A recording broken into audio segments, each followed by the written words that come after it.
Good morning, everybody. This is Michele with Fun in Key West. And it is First Timer Friday. And you would think this is the first time I'm doing this.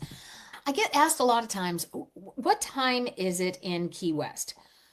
Well, that's a pretty simple answer, Eastern Standard Time. But there's a lot more to that question.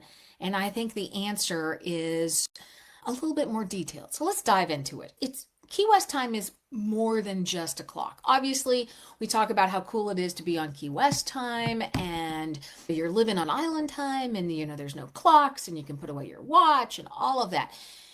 Yeah, you can do that and that's one aspect of it. But if you're down there and you have certain things that you want to do and your bucket list is this long, which I don't recommend, but their time can matter, but it also depends on what you want to do as to the best time to come to Key West.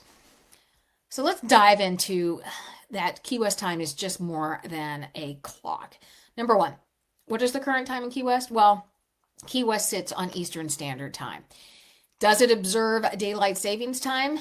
Yes, which means when the clocks fall back and the clocks skip ahead or spring ahead, they do that. Their clocks adjust. So if you are coming from a place that does not do that, the easy thing I can say to do is grab one of those clock apps and put it on your phone so you know the time.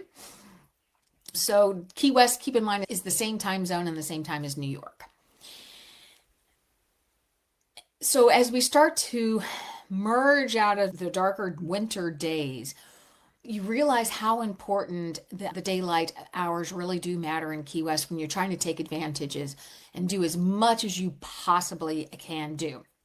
So longer days in the summer mean that there is more time for water activities like jet skiing and snorkeling and sunset cruises because you have more time to get those done.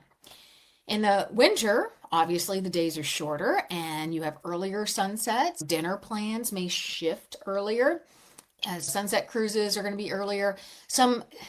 I would argue that live music at the bars really isn't dependent on anything to do with daylight hours. So don't worry about too much about that. But it does impact your fishing if you're coming down to Key West or the Florida Keys to go fishing because your high and low tides are part of the moon phases and that affects deep sea fishing and that affects times that you would leave and what fish and where you'd be going. So a lot of these charters are based on these weather and moon times that you can do. Here's another question I get. What are the best times for activities based on the time of year? In spring and summer, so that would be coming up into March through September, this is your peak time for tourism. It's a great time for long beach days, late night bar hopping, and if you are planning to attend Fantasy Fest, you can start to think about planning and checking out the area before you head down.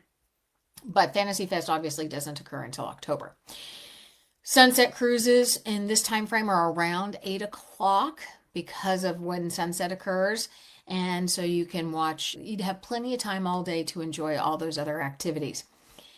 Jet skiing and snorkeling are going to fill up in the earlier days because a lot of in the mornings, because a lot of times people want to get those done and then go do the other things in the afternoon, go get the food and enjoy the bar scene or the live music. So they want to go out on the water early. Those may book up a little earlier so you may be going it late out in the afternoon. Now, in the fall and winter time, which we're in October through February, you got shorter daylight hours. It is getting a little bit longer, but it's still shorter. You've got sunset moves to around 5:30-ish. You're heading out a lot earlier on those sunset cruises. Sunrise is 7 a.m.-ish in the winter versus 6 a.m.-ish in the summer. If you are a sunrise person and like to go take sunrise photography or go for a sunrise run, your days are going to be shifting as well. There's lots of interesting things that Key West offers, and we talked about it on the calendar there, that there are things that they do for stargazing that you can go out and look at depending on the time of year and what's out there. If you're traveling and into Key West, here are some tips for you. Take into account the time difference especially if you were coming from a different time zone, use a date calculator. If you're coming in from overseas, it may be a different time frame of adding and subtracting. I just find one of those world clock apps to be easier for people because then you're not adding and subtracting and having to think about it. If you're coming in from the West Coast, you're just 3 hours behind Key West. Keep that in mind. When you're flying, adjust for those time changes. A lot of times people don't realize the time changes, and you want to make sure when you're planning events that you're planning them in the Key West time versus your time zone. You would want to be late or early, whichever way that falls.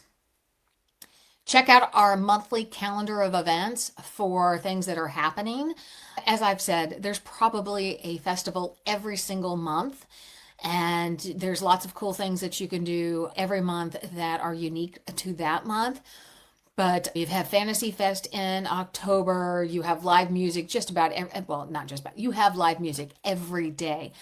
But there are concerts and other events that are happening periodically through every month. And as we start to get into the summer season, keep in mind that you're also going to have some of those tropical storms and we'll be in hurricane season. But be sure to check out our calendar events over at FunInKeyWest.com, and that will give you an idea of what's happening for that month. When is the best time to visit Key West? Well, I'm going to say any time is the best time to visit Key West. Any day is the best day to be in Key West. But if you're coming down for water activities, spring and summer are usually your better time to do that. You're going to have longer daylight hours, calmer. The water's going to be a little bit calmer, and the water's going to be a little bit warmer. If you want lower crowds and maybe, fingers crossed, a little cheaper prices, September's a good month. Early October, of course, when you get closer to Fantasy Fest, prices go up and the crowds will be in. I think November, right after Thanksgiving through to Christmas, not the week of Christmas, but through Christmas is usually a slow time because that's the in-between and everybody's doing all their Christmas shopping and holiday events. And so that can be a lot lower crowds.